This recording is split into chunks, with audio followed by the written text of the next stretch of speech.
Hello and welcome to this episode of All Things Policy. My name is Shobhankita and I'm a researcher in technology geopolitics with the Takshashila Institution. For this episode, we want to talk critical minerals and I'm joined by Tannmay. Yeah. So, Tannmay, we have been working on this dashboard essentially trying to declutter this criticality problem, as we call it. Do you want to talk about what this problem is and why it's so relevant right now? Yeah, absolutely. So I think the first statement off right off the bat is that critical mineral lists are already long and they're growing fast, right? And this is not useful because a critical minerals list is supposed to be brief and is supposed to tell you precisely where exactly the criticalities lie. Just to illustrate the scope of the problem, the EU critical minerals list has grown from 33 in 2011 to 49 as of its recent iteration, and the US list has also grown from 35 in 2018 to 60 in 2025. India's own list is at 51 presently, right? It's the iteration that launched in 2023. So this expansion, bloating, or size in critical minerals list is a feature across the world. It's not only restricted to India, and India is a part of the problem here. The issue is that 51 minerals are too many, right? When you have 51 minerals in the list, it doesn't leave room for informed policy making, and I will explore how that plays out throughout this episode. Correct. So, essentially, if everything is termed critical, then effective policy action, effective mineral prioritization never occurs. And effectively, in implementation, what comes across is nothing is critical, right? In the Correct, sense that yeah. that's the effective outcome. And that's not ideal. Yeah. So essentially, 40% of all periodic table is critical by most of these lists. So actually, if you look at the periodic table in itself, then yes, in absolute terms, it would be 40%. But that is not a useful frame of comparison, right? Because a lot of the elements in the periodic table are synthesized purely in labs and have no commercial use cases whatsoever. For example, the last row of periodic table elements from I think 110 to towards the end, right? They are not used, they have no commercial purposes, they are not mined, they are not even found naturally on the earth. They have to be specially synthesized in labs. So if you remove those and other elements that have little to no commercial purpose or are extremely radioactive and not usable, the gases that are not mined or not directly used again for commercial for any commercial purposes, and things like hydrogen and helium, which don't serve value in a minerals list that is supposed to dictate where your policy choices in terms of mining, refining, processing. If you remove these elements from the periodic table, your effective periodic table is reduced to only 76 elements, out of which if you have 51 as critical, that actually represents about 2/3 or 67% of the periodic table. Yeah. So this is a big problem, right? Because in your attempt to diversify and de-risk from China, you have created such a list. And then if you don't have prioritization there and you can't see through that clearly, then that just leads to more clutter. Absolutely, and I think a very clear illustration of this is how India's own critical mineral list, for example, has such varying range of elements. Right, we have copper and osmium both in our critical minerals list, and that is not useful because the list does not tell you how they are differently critical. What is the differences in their criticality, which is something very important to know, because you cannot treat copper and osmium the same way. Obviously, copper is a base metal; it is used in a variety of industries. Osmium, and it has a huge market. Osmium has a very restricted market, has a refining monopoly. So the difference in characteristics of these minerals, the differences in what makes them critical, requires different policy treatments, right? And a binary critical, no critical removes that nuance from the list, which is why this is such a problem. Yeah, and even if you term it critical, then they're not all critical in exactly It's the same way. Or in the same magnitude for that matter. Correct. And their scope for substitutability, recycling, upcoming projects in the pipeline for new production of these minerals, all of these don't get captured necessarily in this. And I want to come to methodology here because we've worked on this dashboard. It's taken a few months to get it out. But essentially, we have tracked India's 51 critical mineral list across 10 different vectors. And just for the sake of our viewers here, we have 10 different vectors: current global demand, projected demand growth, end-use applications, supplier concentration, global reserves, substitutability and recyclability, extraction and refining complexity, upcoming projects, India's position vis-a-vis import dependence and strategic posture, and price volatility as we've seen in the recent past. So essentially, these are the 10 vectors on which we have essentially studied each of these 51 minerals. And importantly, there is no single composite score. And the reason for that is because if you were to firstly, there is double counting here, right? I mean, price volatility sometimes can be a function of volume or demand or refining monopoly. And so there is double counting here. But at the same time, it's not useful because, for example, copper, germanium, and cerium, as we have seen, add up to similar composite profiles, but actually individually are extremely different, and they have different bottlenecks, they have different characteristics. So essentially what we have tried to do is try and study the profiles of some of these minerals and categorize them into broadly 6 buckets. And each of these 6 buckets essentially has similar characteristics which can then inform similar policy response and policy action.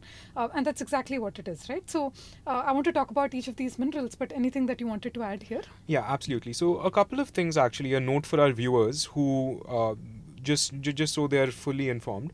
The 51 minerals that we've been talking about so far in our critical minerals lists comes from the expansion, right? So if you look at the minerals list themselves, you might see only 30, but crucially 2 of those within the lists are shorthands for bigger expansions of minerals, that are the rare earths, of which there are 17, and the platinum group elements. So just for the clarity for our viewers, I think that is where the 51 number comes from, right?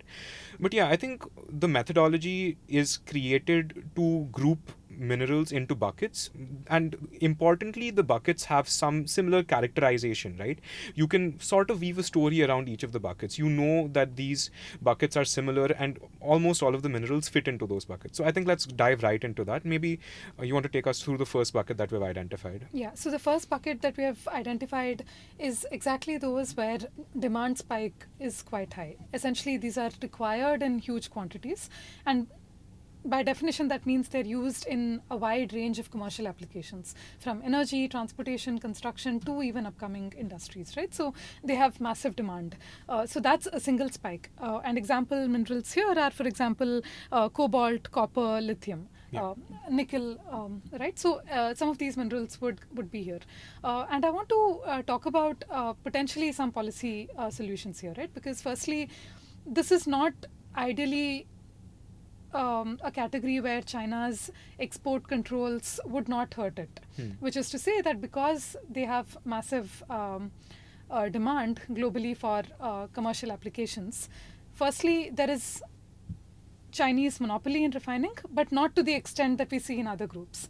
And secondly, China's export controls in this particular grouping would hurt China as well, because just the volumes and the value of these minerals. And so perhaps we don't need to be immediately too bothered at this point in time for this list. And so in terms of policy recommendations, what we say in terms of headspace immediately is, A, we have to double down on processing capability here. And these are large minerals where we have consumption economies. Where the processing capability is very well understood, right? Because of the sheer amount of years these minerals have been used, the volumes they're used in, the range they're used in. So generally the refining process, the mining process is much more well understood than for some of the later minerals down our list. But yes, correct. Please. It's not exotic. It's well known. And so this is capability that we actually already have, like for example copper. These are things that India does process, and so that's one that you should and you can double down on processing of these. And in any case, I think processing capability is important, because remember, across the value chain, it's actually processing monopoly that China has, not necessarily mining. And so we don't necessarily need to take a very maximalist approach to tech sovereignty in general, right? And especially in sectors like this with different supply chains and supply chains that are so spread out across the world, we don't need to equate tech sovereignty with self-sufficiency, and that might not be very helpful. You may want to think about ways, for example, to build base capabilities in the sector, and primarily if the chokehold is processing, then some capability for processing across these minerals is a useful push. Useful push, And also absolutely. we have Kabul, for example, where we are trying to do exploration activities for cobalt and lithium in Chile and DRC, for example. So I think this is an important segue into why, you know, international initiatives are extremely important, especially for Group 1, that is our high volume base metals, but also in general across the critical minerals landscape. And we've recorded on this before, but I think a brief conversation into that would really help our listeners out here. So maybe if you just want to quickly speak on that. So the challenge really is that for a lot of these minerals, there is no single country that has massive demand.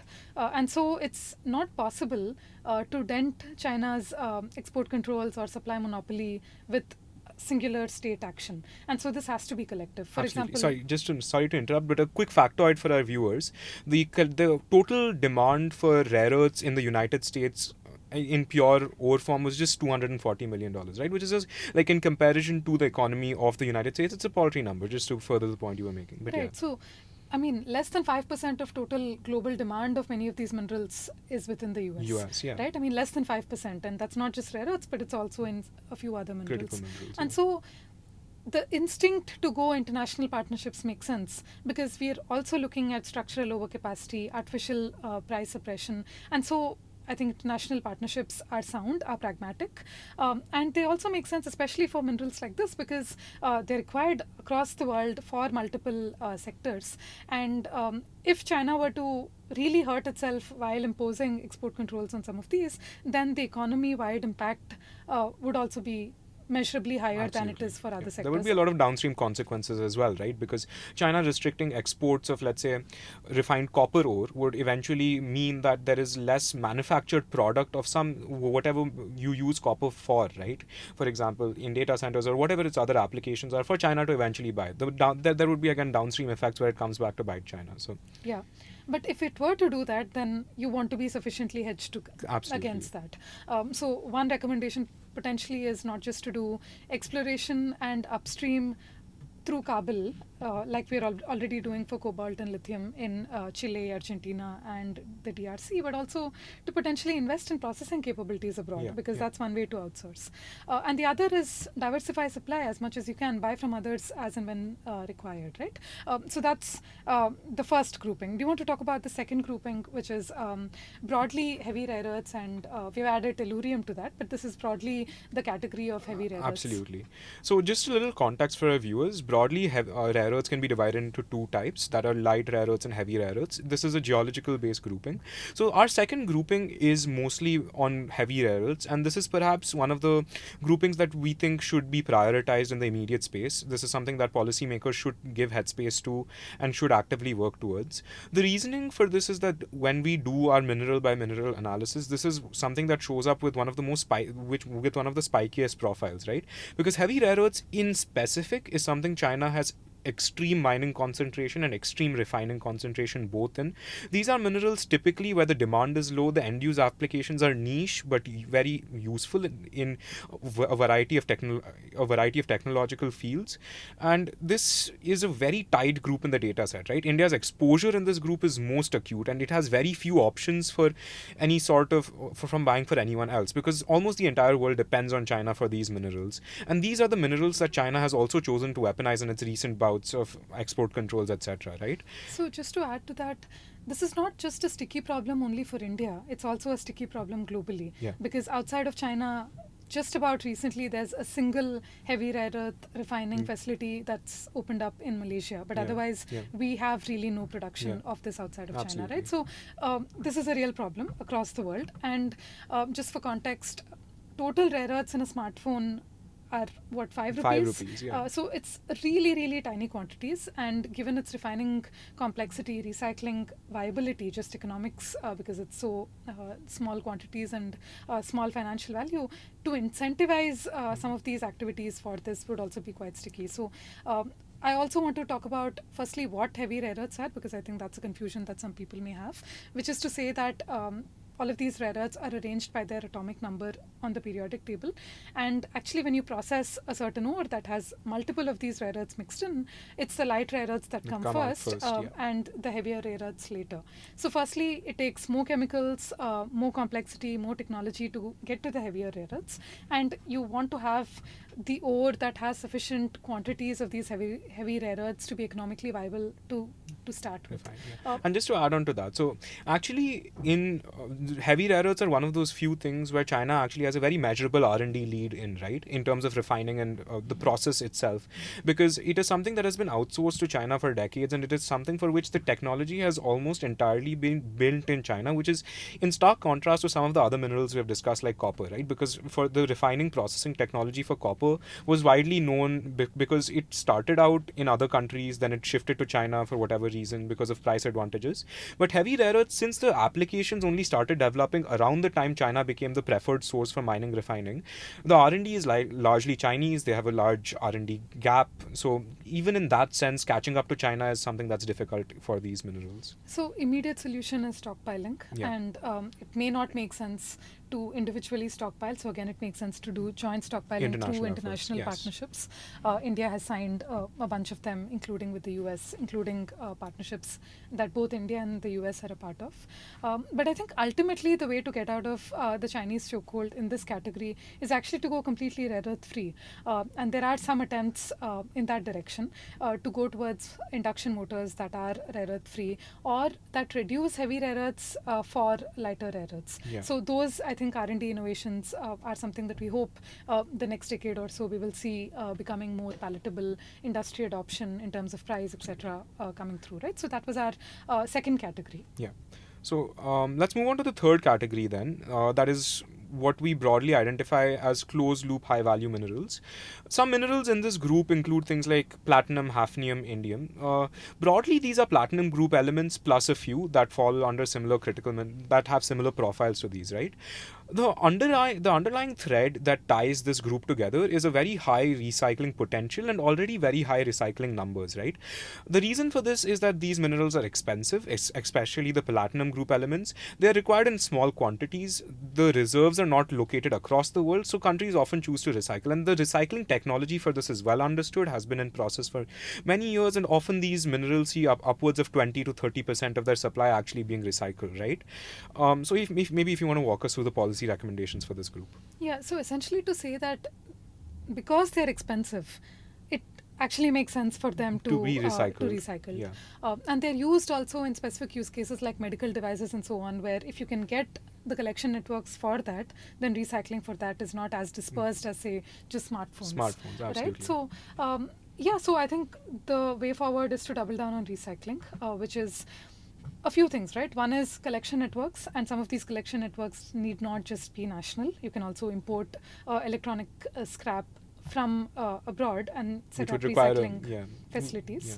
Which would require a tweaking of our e-waste management rules at the present moment, because as of right now, India forbids any import of any e-waste or any similar scrap material. But yes, absolutely. So a green channel for imports is something that could be considered to bolster recycling in this sphere and in general. Yeah. So that was group 3, and I think broadly processing and recycling come out to be capabilities that we must invest in regardless. Our grouping just identifies the specific minerals that are best suited in terms of processing capability if India were to develop versus recycling. So let's talk about the processing capability grouping, which is essentially our group 5. We'll come back to group 4. But essentially to say that these are not necessarily concentrated in terms of reserves, but the choke point in terms of processing is widening and their demand is growing. And because their demand is growing and because the processing capability is increasingly also getting concentrated, this is a real risk unless we build. And it's a growing risk at that, compared to like group 3, which is more of a static risk because the demand for platinum group elements is at best flatlining. And again, the technologies are more, so this I think is one of the most, it is a big risk and it's a growing risk, which is why this isn't within our priorities, it is a priority in itself. But please. So essentially to say elements like graphite, silicon, these are elements where we should be investing in further processing capability, right?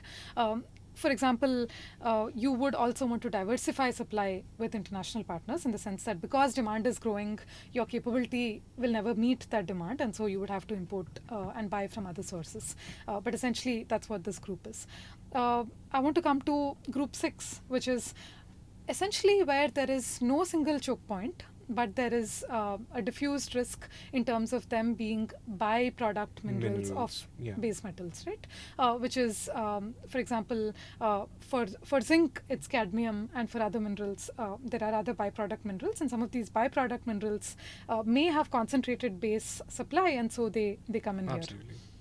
So I think for group 6 especially, what unites them is the lack of any spiky features, right? They do not stand out in any particular sense, in the sense that they are not exceptionally high demand, they are not exceptionally difficult to process, they don't have exceptionally high refining concentrations. It's an almost well-rounded profile of sorts. Some minerals have some concentration, some minerals are spiky in some different aspects, but yes, I think the underlying thread is the lack of a single single thing to worry about in group 6, Except for the concentration of the base metal, which in in itself itself. might be a Yes, problem. yes. And so incentivizing those that may be processing and producing the base metal to also do processing of the bimineral may make sense. Yeah. But again, economics and the viability of that may be a challenge. But given that there is no headline risk for some of these minerals, I think we are okay for now. And I think one of the important bits from this exercise is identifying two groups, essentially the one that we just spoke of, which is the bimineral category, which is it's worrisome, but it's not immediate, Immediately worrisome, right? yeah. And then there's actually a bunch of minerals that we think are a wait and watch category, Yeah. which is essentially to say that they are already in structural oversupply in the world, and doesn't seem like a sector where Chinese monopoly may even be exercised, because the economics for that Absolutely. doesn't make sense. So I think this is something that's a very interesting thing from our paper that we have derived, right? That there is a category of minerals within India's critical mineral list that we can reprioritize effectively for now. So just to take our viewers through this list a little bit, two of these minerals that are lanthanum and cerium are the major light rare earths, and these are in structural oversupply because these are something that China has mined extensively, and the supply for this is enormous compared to the demand, right? Often you see prices of lanthanum and cerium dropping to $1 or even sometimes half a dollar, and these are the prices you see in these markets. The other markets are, for example, niobium, where you have monopolies, but these are monopolies that have never been exercised, don't show indications of being exercised. Niobium, for context, is mined and refined almost entirely in Brazil. Brazil has a 94% dominance in terms of niobium, but Brazil has been responsible, the Brazilian producers have been responsible in terms of maintaining prices. The price volatility in terms of niobium is very minimal. So really it is a monopoly that could be exercised someday, but given the nature of the past, we don't think that, and given our limited resources, we don't think that this is a category that needs to be prioritized immediately. So essentially, we're saying we need to wait and watch. We Absolutely. need to monitor changes of either Brazil's political environment or exports coming out of China for some of these minerals. And unless something typically changes, I think we're okay just having just-in-time frameworks for minerals like this.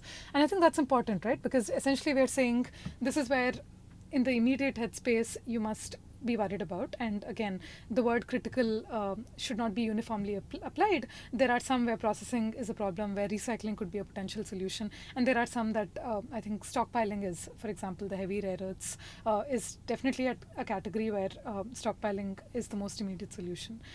So that's the 6 broad groupings, and there's one mineral that we have named as a outlier. So let me take the viewers through that. The mineral that we have named as an outlier is promethium. So this again falls into one of those expansions within the critical minerals list. It comes out of the rare earth expansion. So if you expand the rare earth section in India's critical mineral list, it includes promethium, right? But promethium can be very safely ignored by all policymakers, and it can be effectively cut out from the list to reduce it to 50, because promethium is used, it's manufactured only in labs, has no actual commercial use cases, effectively zero demand. It's more of a scientific research mineral, or element rather, than any commercial viability whatsoever. So we don't think it's worth framing policy or breaking our heads over this. Yeah, which is essentially to say that it's perhaps, firstly, India's critical mineral list doesn't name each of the heavy rare Yeah. earths or the light rare earths. It's a single Entry. entry, right? So I think it's an artifact of completeness, and Yeah. I don't think we should belabor our point over that too much. But I think in terms of synthesis, what are the headline things that our viewers can take away and what we have learned through this exercise? I think firstly, a maximalist approach to mining is not helpful, because even if you take that, it's going to take 16 years, 20 years to start a mine from exploration to discovery. Sorry, from exploration, discovery to first production. And so that's a long timeline, not very helpful. Sufficiency in a sector like this may not be the approach to take. Absolutely. But international partnerships for processing, recycling, and also stockpiling is the way to go. But we already knew that. Yeah. But I think we were able to identify the specific minerals for which recycling is viable, is already possible, like the platinum group elements, and processing is particularly necessary, like for graphite, silicon, etc., where demand is increasing and the processing chokehold is increasing. Absolutely. And the third category is of stockpiling, specifically for heavy rare earths and tellurium. So that's broadly a synthesis. Yeah. So on the mining, on the lack of an expansionist mining approach, just to double click on that, absolutely right. There is no need for an expansionist mining approach, but what we should definitely still focus on is opening up licensing for exploring our beach sand minerals. And the core idea that that we would like to share here is that the majority of rare earths that we have that are accessible to India's mining industry, if the licenses open up, is light rare earths, which are not useful, right? So the idea is that if you go mining, then you are not looking for rare earths when you mine, you're looking for the elements that are co-located with the rare earths. So if India does a mining push, then the incentive should not be rare earths, is another thing that... Yeah, so I don't think rare earths should be dominating our idea when it comes to mining particularly. Because firstly, geologically we're endowed with the lighter ones, which already have a structural oversupply, etc. But not to say doing that is useless. Yeah. Firstly, it's great in terms of deregulation in the sector. Yeah. We must I think restructure such that the Department of Atomic Minerals is not the one overseeing monazite sands and beach sands in India, because that leads to thorium with really no commercial use cases being prioritized over actually those that are. Because monazite in India also is one beach sand mineral, but the others like ilmenite, garnet, etc. actually have commercial use cases where I think the idea is space capability in the sector, right? Yeah. I mean, you can define technology sovereignty in different ways. And like we were saying, maybe to treat it as how we define borderlands is not very helpful. It's not about self-sufficiency and maximization, but it is about base capability in the sector, looking at asymmetric capabilities in one part of the supply chain over another. And I think for that, it's actually recycling and processing that India has great capability in. But in terms of base capability in the sector and potentially opening up for policy deregulation, I think it makes sense to do all of these things, which is to open up for private exploration of beach sands, private mining of beach sands, to also encourage exploration of India's geological resources in general, because less than 20% of what we have has been explored so far. Of which the data is poor, as we've seen. Of which the data is poor, of which much of the concentration in terms of who does it is not the private sector, it's actually the Geological Survey of India. So those are the problems for, I think, India's mining. But I think we have identified to some degree double down on processing, double down on the rare earth permanent magnet scheme, right? Because it's also value-added manufacturing, and this is great in terms of the India-EU FTA, where, for example, Germany is among the world's largest importers of magnets, and they are looking for diversified supply and trusted partners, and value-added manufacturing is something that's absolutely. helpful. I think the demand for non-Chinese minerals and value-added elements is going to go huge. So just to conclude, I think the biggest value in this exercise has been that in terms of mind share, we can somewhat say that we should roughly prioritize about half of India's critical mineral list. That is what we have identified as Group 2, Group 3 and Group 5. Just for our viewers to reiterate, that's heavy rare earths and tellurium, closed loop high value minerals like platinum group elements, and widening processing choke points like graphite or silicon. So yeah, I think that's the value in this list. We have been able to say that these deserve the most priority out of everything that is in the critical minerals list. Yeah, essentially if your bandwidth is limited, then focus it in the right places. Yeah, absolutely. Yeah. Thank you so much. Thanks, Tannmay.